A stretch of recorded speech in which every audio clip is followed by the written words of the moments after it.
Welcome into Patriots Today by Chat Sports, and we are just a few days away from football. Patriots and the Raiders. And I wanted to give you guys a mailbag before we got into the kickoff. You see the week one matchup, the Patriots hosting the Las Vegas Raiders, and a lot of people, they think that the Patriots are going to win this game, and I do too.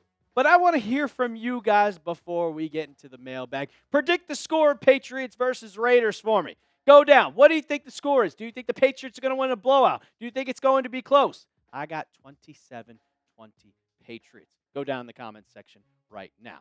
Sith Lord, 012. What's the yardage for Chism for the first 3 games? It's very, very hard to determine what Efton Chism is going to get the first 3 games because, honestly, I don't know if he's going to get on the field. You have 6 wide receivers. Now, I do think him being the backup slot to Pop Douglas gives him a little advantage than rather being that guy that needs to come on the field for Stefon Diggs or Kayshon Boutte. Like, you have Kyle Williams, you have Matt Collins. But if Efton can get on the field, and if he catches one ball, like, he'll get on the field at some point. If he catches one ball and Josh McDaniels and Vrabel see that, he's going to get more yards. So I would probably say maybe count for maybe 4 or 5 catches for the first 3 games. Not much. And then yardage-wise, probably around 40, 30 yards. He's not going to go out for 10-yard passes. He's going to be that short, kind of in the middle of the field. But not much, but I expect to see Chism on the field at some point in the first 3 games. Not going to start. Dashy, do you think Diggs will have pitch counts? Well, spoiler alert, he went on to the podium on Wednesday, spoke to the media, and he was asked, do you think that there will be a pitch count for you? And he said the exact words, hell no. So what does that tell you? Obviously not. He is officially 100% healthy. He is a full go for week 1. We will see him on the field starting, and he will be just like his old self. Well, hopefully he'll be like his old self, recovered, and I'm excited to see him on the field. No pitch counts, full go, 100%, and I'm ready for him to get that first May to Diggs connection. Scarecrow, how long do you think it will be till Henderson takes RB1? Well, there's 2 scenarios where he takes over RB1. The first scenario, Ramondre Stevenson fumbles the ball.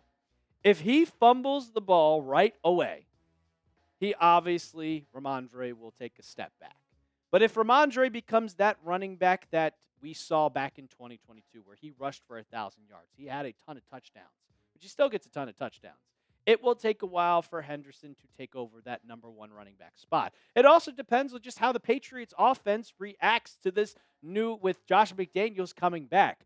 If they are successful with the short passing game and what we kind of saw back in the day with James White, with Shane Vereen, with Dion Lewis, then I wouldn't say Henderson becomes running back 1, but we're going to see Henderson be on the field more than Ramondre, if that makes sense. Once you get into the red zone, I think that Ramondre Stevenson will be that kind of downhill running back to get a lot more yardage, where Henderson, it could be 2nd down and 6, and you're going to hit him with a screen pass, or 1st down and 10, and you're going to go just on a swing route. But Ramondre, it's kind of like a 1A, 1B. But if he fumbles right away, Henderson's taking that spot without a doubt. Please take me back. What a name. It's Belichick? That's Belichick? Yeah, he better be begging after that blowout loss. Well, that's his own decision, especially with his little 24-year-old friend. Biggest matchup to watch for during Patriots versus the Raiders. I got 2 of them, but the first one, and honestly, I don't know who's going to be guarding him. And it's the biggest player you got to worry about on offense, and that is Brock Bowers. I mean, Brock Bowers is basically a wide receiver. Like, I took him in my fantasy draft in the 2nd round. Some people take him in the 1st. He is an amazing talent, and it's unstoppable to kind of guard him. My question is, are the Patriots going to risk putting Robert Spillane, putting someone on like Christian Ellis on him, or are you going to go with a safety? And you just got rid of Jabril Peppers, so are you going to be willing to put Jalen Hawkins or Craig Woodson on Brock Bowers? Hell, you might even want to put a cornerback on him, but you're not putting Marcus Jones on him. It's too short. Like, look at these stats. 112 catches, basically 1,200 yards, 5 touchdowns. It is going to be crazy to watch him play, and I want to see who is going to be guarding him. You have to double. So maybe you bring down a safety. Maybe you bring down Craig Woodson. Maybe you help out with Robert Spillane, putting him in the guarding spot, because Spillane, obviously, he was with the Raiders last year. He kind of knows how Brock Bowers plays. Maybe that'll help. So I don't know, but do I think it's going to stop him? No, I think you can only kind of contain him. I think he's the best tight end prospect to be in the NFL since Gronk, which is crazy to say. So I'll ask you guys, because I'm going to be honest, I'm completely scared of Brock Bowers. I think he might go off on Sunday, especially with Gonzalez out, because now it's going to be tough. Are you scared of Brock Bowers? Let me know down in the comments section. Give me a Y for yes or an N for no. Deep Eddie, do you think Craig Woodson and Jalen Hawkins will have trouble this season? I want to say yes, but if Mike Vrabel and Terrell Williams thought that they were going to have trouble, don't you think they would have kept Jabril Peppers? They obviously trust both of these guys well enough that they can handle their own, and that the safety room is going to be good enough to have two young guys. Craig Woodson's a rookie coming out of Cal. And to me, for Cal, it's not ACC football. But I like what Jalen Hawkins did during the preseason, during camp. He looked like that second guy. And we got to mention, they still have Kyle Duggar. So worst comes to worst, they could place Kyle Duggar in. I think they're going to have a little bit of trouble this season. I mean, Craig Woodson being a rookie, he's going to have rookie spells where he's going to have his welcome to the NFL moment. But I trust the coaches a little bit to where, all right, we got rid of Jabril Peppers for a reason. We obviously think that this safety group is good enough. Your boy Trav, how long do we wait to take the training wheels off of Kyle Williams? I mean, I'd take him off now.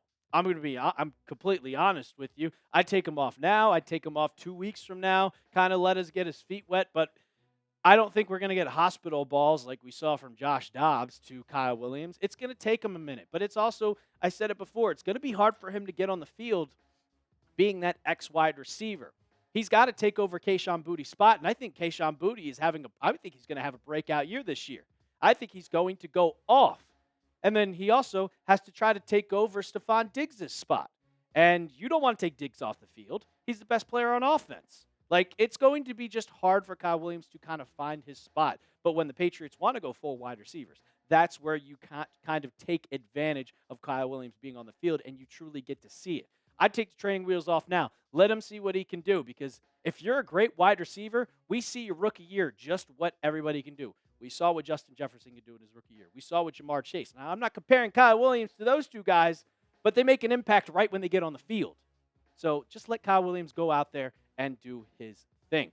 Going to get into more of your questions, but I got to tell you about our sponsor, and this episode is brought to you by PrizePicks. You and I make decisions every day, but on PrizePicks, being right can get you paid. Don't miss any of the excitement this season on PrizePicks, where it's good to be right.